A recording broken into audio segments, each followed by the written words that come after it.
So simulan na natin. Una nating ipiprint itong glossy photo sticker ng QWAF. Ito talaga yung gamit ko, no? QWAF na photo sticker. So para maganda naman yung output dito, pero hindi ko lang sure dito sa kabila sa iTech. Ito lang yung nagamit ko na maganda para sa akin, no, sa QWAF, no, dahil na try ko na rin yung vinyl nila, hindi ako masyado nagandahan. Para sa akin ito maganda tong QWAF, pero sana maganda din tong iTech. So subukan na natin, lipat lang tayo sa kabilang camera.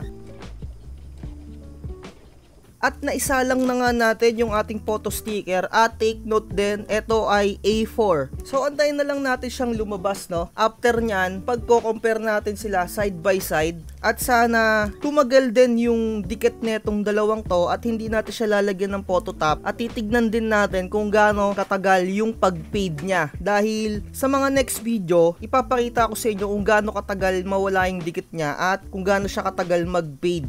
Magagawa na lang ako ng separate video na ididikit ko siya somewhere out there sa labas ng bahay siguro para kapag umuulan or umaraw, yun nga, rain or shine, doon natin masusubok yung pigment ink na to. So ayun lang, antayin muna natin. So ito na yung output ng QWAF photo sticker.